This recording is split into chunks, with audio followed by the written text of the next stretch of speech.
About a week ago, I released a video breaking down the complaint filed against Mike Postle in federal court, Mike Postle and some other defendants, and it got really good feedback. So I wanted to make this follow-up video to address some of the most common questions and comments that I got about that video. Before we get started, I just want to also say thank you to everybody who watched the last video or liked it or left a comment or subscribed to the channel. Overall, the feedback I got was overwhelmingly positive. There was also some very good constructive criticism in there, which I also appreciate. And, this is the internet, so there's a couple haters, and that's okay too. Putting content out there has been a lot of fun over the last maybe year that I've really been doing it. This is something, putting content on YouTube is something that I don't make any money off of, and I don't really aspire to make money off of. It's something I'm doing for fun and just kind of for personal growth and the enjoyment of it. So everyone that's kind of subscribed to my channel, I really appreciate it. And if you haven't already, I suggest you do. I also want to say, give a little bit of an announcement here that I'm going to start branching out into different types of content. There's still going to be the traditional poker vlogs on the channel, as well as some maybe more broad poker content like this video. I think you could call this video half poker, half legal. So there's still going to be that sort of content on the channel, but I'm going to start branching out and talking about some other topics that I like. So for example, a couple days ago, I recorded a sort of podcast style talk with a good friend of mine where we gave our thoughts on the upcoming NBA season. And I'm going to post that in the next day or two along probably with this video. So don't be surprised if you see some different stuff coming out. The poker vlogs will still be here. And if there's a video on a topic you don't care about, just skip it. But like I said, I've really just been enjoying this process of putting out content, and I want to kind of keep it up. And there's a lot of other topics that I like talking about, and I think I have interesting things to say about. So I'm just going to start kind of putting content out and see where it takes me.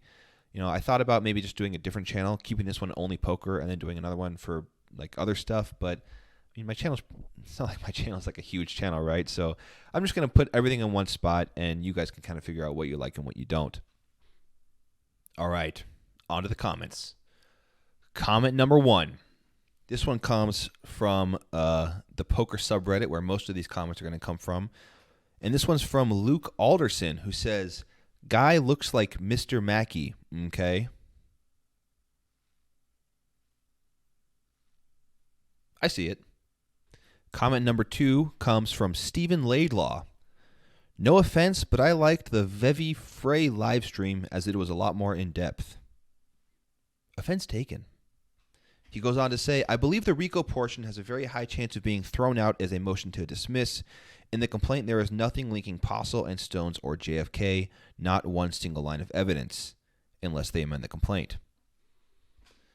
There's definitely some good thought behind this comment, but there's also a good bit of confusion that we need to clear up. And I think it makes sense just to kind of give you guys a quick overview of the timeline of a lawsuit, because a lot of the questions that I had kind of revolve around how a lawsuit actually works. So let's go to that. So I whipped up this high quality graphic on the timeline of a lawsuit. Obviously, this is very, very, very simplified. There's a lot more that happens in a lawsuit than just these couple things.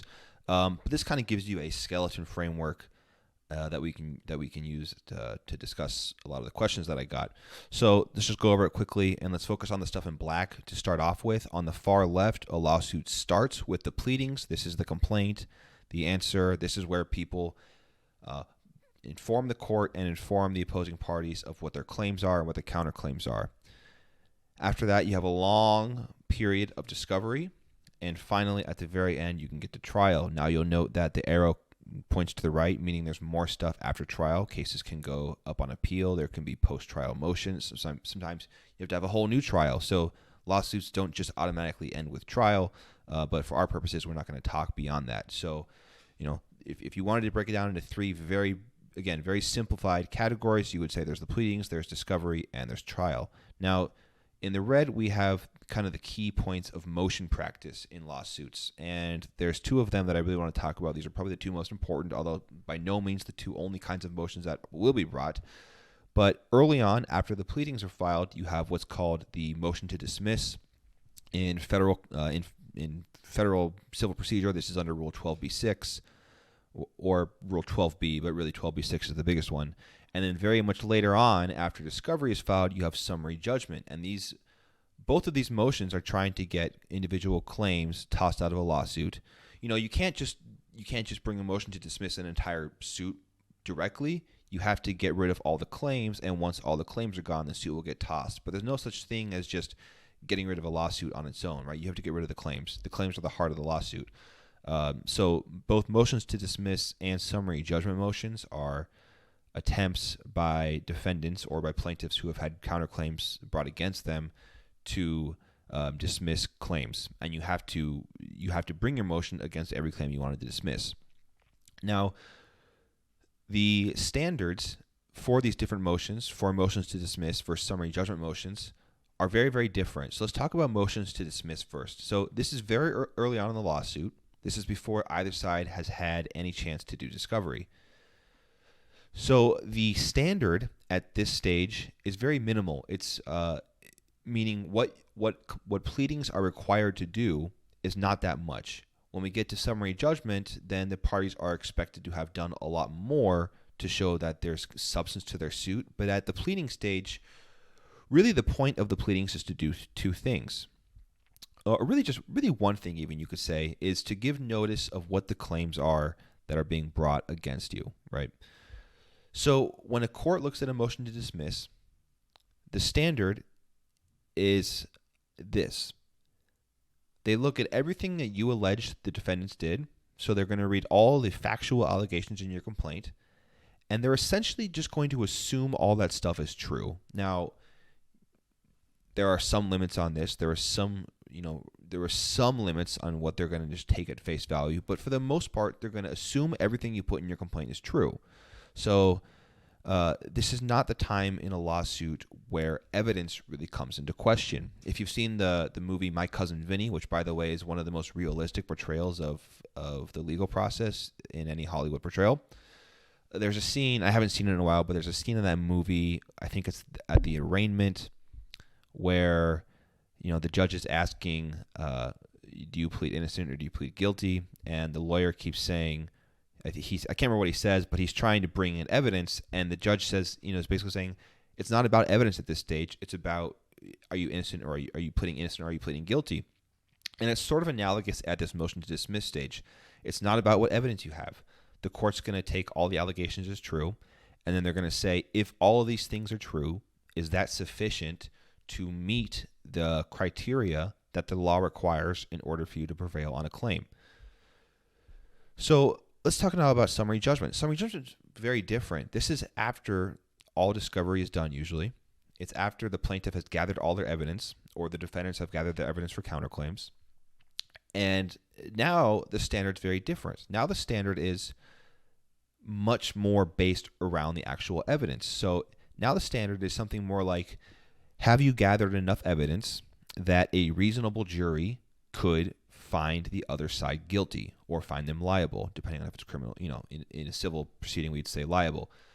Do you have enough evidence so that a reasonable jury, and people will always argue about what reasonable means, but do you have enough evidence such that a reasonable jury could find in your favor on these claims? So this is an inherently, it's a kind of motion that inherently requires you to look at the evidence, whereas in a motion to dismiss case, really the evidence is not analyzed almost at all. So now let's go back and look at Stephen's comment again. I believe that the RICO portion has a very high chance of being thrown out as a motion to dismiss. Well, in the complaint, there's nothing linking these parties, not one single line of evidence. Well, again, evidence doesn't really matter at the motion to dismiss case. The question is, have the plaintiffs made allegations which, if they are true, the court's going to basically, again, assume they are true.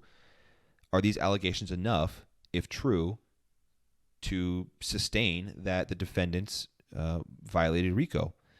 And, this is a complicated legal question. RICO is a very complicated statute, but it's not going to get out for lack of evidence. That wouldn't come up until the summary judgment stage. The other point here that I want to make is that as it stands right now, the RICO claim is not asserted against Stone's Gambling Hall or JFK. It's asserted against Postle, and I believe just Postle and the John Does and the Jane Does. Now, as I talked about in my first video, I believe pretty confidently that the complaint is going to get amended, and one of the ways it's going to get amended is to specifically name Justin Hereis as one of the John Does. So then now you have Justin Hereis in the RICO claim. And once he's in there, I think they would also amend it to include Stones via this doctrine of respondeat superior that I talked about, or through other ways. Once you have an employee of the gambling hall in that claim, it's a lot easier to get Stones as an entity in there as well. So I disagree with this. I disagree that it's going to get dismissed, at least on the motion to dismiss claim, or on a motion to dismiss motion. But it's a good comment. Next comment comes from the 2+2 forums. If you're not familiar with the 2+2 forums, they are probably still the best place on the internet to go to talk about poker, especially poker strategy. It's where a lot of players kind of learn the game, and it's just been a big online mecca of poker for a long time. So shout out to them. Also, apparently there was a big debate over there about my first video. Did I describe myself as a attorney or an attorney? Don't want to get caught up in the weeds in this one, but suffice it to say, I think I came out on top. So this comment comes to us from 2+2, specifically from Play Big 2000. And he says quite a bit here, but let's just break it down by paragraph and talk about a couple of these paragraphs here. With the complexity of the allegations and the lack of any physical evidence, and the fact that it results from, quote, gambling, what do you think the chances are that a judge throws out the case from the start? So again, we just talked about this now, and I talked about this to kind of for this reason, because a lot of the questions were kind of in this vein. I think the chances that the judge throw this out from the start are very, very, very small. Now, there's, I think, 9 claims in the lawsuit. It's possible that a couple of them get tossed out. You know, the different claims will all have different elements, meaning things you need to prove to win on a claim. So I wouldn't be too surprised if a couple of the claims get tossed out just because the elements aren't going to be very easy to satisfy. But for the most part, the judge is going to look at this complaint. He's going to, again, take all the allegations as true within some limitations, but for the most part. And I really don't think that this suit, or that most of the claims, and certainly not all the claims, will get tossed. Back to the comment, he says, to me, it looked like the case was thrown together quickly just to be the first ones to file. For instance, Jeff Boski talked about a hand he lost to Postle on several interviews where he lost set over set. Whether or not Postle saw his cards, the hand would have likely ended the same way. Does that justify him getting a piece of $10 million? So you have to always distinguish between, what people are saying in interviews and what the complaint or the official legal documents say. I think the 2+2 thread about the Mike Postle cheating scandal has now crossed 1 million views, and people have been going over his hands ad nauseum, right? It's been an amazing team effort here. So not everything that gets turned up is going to be good evidence. And you make a really good point here, right? There's going to be some stuff that kind of gets turned up that's either not really evidence at all, or kind of, it's kind of sketchy evidence. And there's going to be some evidence that's really, really powerful. And a big part of the plaintiff's lawyer's job in this case is going to be sorting through the evidence, selecting the best evidence, and figuring out the way that they're going to present it to the jury to minimize the chance of, among other things, amongst honestly just the jury getting confused, because this is not an easy case to wrap your head around if you don't know poker very well. Next comment comes from APYT100, who says, can you win a case based on statistical evidence without a smoking gun? I'm also going to include the response from this and me guy because I think his response is pretty much spot on, but I'll also give my own response here in the video. In general, there's this kind of, the way that the public understands what circumstantial evidence means is not very accurate. There's this sort of bias against circumstantial evidence, and oftentimes you hear people say things like, oh, I would never convict somebody based off circumstantial evidence. Circumstantial evidence does not mean bad evidence. It does not mean, just like direct evidence doesn't mean good evidence. Direct and circumstantial evidence refer to kind of the type of evidence it is. So direct evidence would be something like eyewitness testimony saying, I saw Jim murder his wife. Whereas circumstantial evidence would be something like when Jim left we saw Jim come out of the room. We didn't see him murder his wife, but we saw him come out of the room. And then when we went in the room, his wife was dead and there was a knife in her back, right? One of those things directly establishes that Jim did it. The other thing establishes, not directly that he did it, but some circumstances, thus the name circumstantial evidence, that kind of make you think it's likely. Now, circumstantial evidence can be very strong. It can also be very weak. And by the way, so can direct evidence. It can be very strong or very weak. In fact, just as an aside here, we're learning more and more and more that eyewitness testimony is actually very, very, very unreliable. And a lot of convictions over the years that have been made off eyewitness testimony have been overturned by much better evidence, like DNA evidence, as that's kind of come to the mainstream of litigation. So I just don't want you to get hung up on this idea that circumstantial evidence is bad and direct evidence is good. So going back to what APYT 100 was saying, can you win a case based on statistical evidence without a smoking gun? The answer is 100% yes, you can, but you're going to have to convince the jury, right? So this is probably a case that's going to require expert testimony. And a lot of times, cases come down to what lawyers call a battle of the experts, meaning both parties put on experts, and whichever expert is more persuasive to the jury, that side's going to win. You don't need a smoking gun to win a case. It's nice when you have it. You certainly don't need it. You just need to put on evidence such that a reasonable jury can find in your favor. And here, in a civil case, the standard is more likely than not. It's not reasonable doubt. It's not clear and convincing evidence. Is it more likely than not that the defendants did the thing, broke the law? So to answer your question simply, yes. Next question comes from also the poker subreddit. This one's from a guy, I think his name was Mercury for Real. Sorry, I got the name cut off. I think that's right though. And he made a lot of good points. I just wanted to address one of them. And here it is.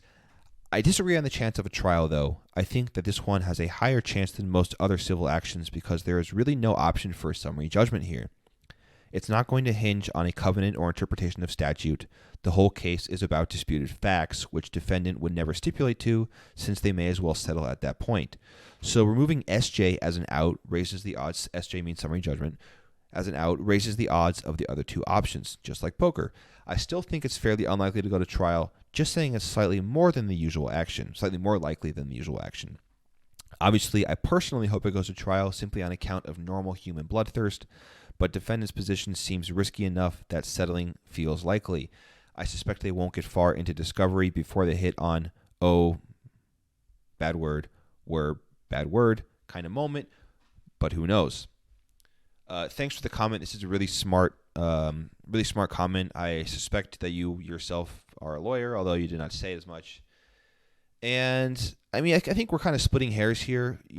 I think you and I both agree that most cases in general are unlikely to go to trial. I still think this one's pretty unlikely, even compared to most. You think it's a little more likely. I don't really want to get into it here. I think my analysis here might be kind of boring to people, but I just want to highlight this comment and say thank you for this smart comment. Last comment comes from Broski, who dated Hosky. Scott's a damn good lawyer. He took my case last year and beat it. I don't even know who you are. This is not true at all. But but thank you for the compliment. Now, I gave myself a 20-minute hard cap on this video, which I think we've already just passed or are about to pass, so I'm going to cut it off there. If you have more questions, leave a comment below, and I would be happy to make a part 3 video answering more questions. These videos don't take me too long to make, so I really don't mind making them, as long as people are interested. And other than that, if you've made it this far and you want to like, comment, or subscribe, I really appreciate it. It helps me grow the channel, which, I've had a lot of fun working on this channel over the last year, so we'll see where it goes from here, right, guys? Stay tuned for the different kinds of content. As I mentioned, it's coming. Also, the poker vlogs are still going to be coming out. In fact, I'm really excited for the next 1 or 2 that I have planned. So stay tuned for those as well. Thanks for watching, and I'll see you in the next video.